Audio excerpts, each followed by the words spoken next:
Follow this method to learn how to change the keyboard language on your Android device. This is the easiest and most effective method. Alright, let's begin. You can either go through your settings and select language option, or you can just open any messaging app or notes feed. Just open it and bring out the keyboard.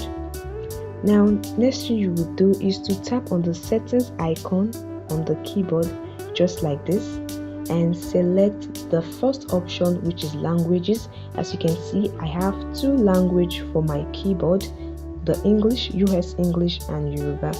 So just tap on it.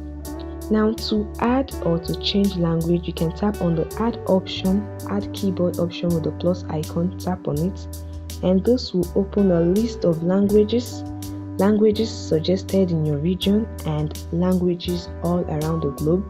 So you can just select any language according to your preference. You can also use the search bar to search for your preferred language and tap on it. Now after choosing the language, you might be prompted to choose a layout for that language.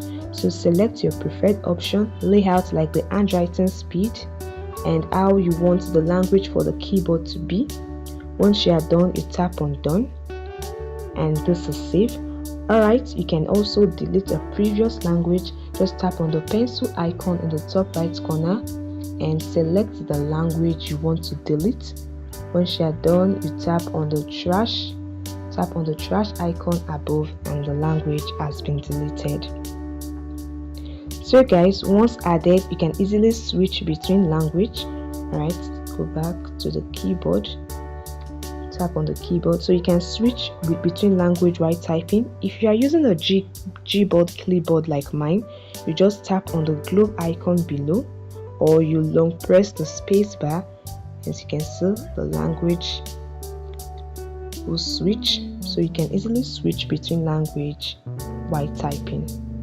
Additionally guys, you can use a third-party keyboard app like the Microsoft Swift key to change language on your Android device.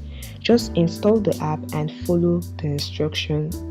So guys, by following these easy steps, you can easily change your language keyboard and it will reflect those changes, allowing you to use and type in your preferred language. And that is it guys, that is a wrap for this video. I hope this video helped you. Please like the video and subscribe to the channel.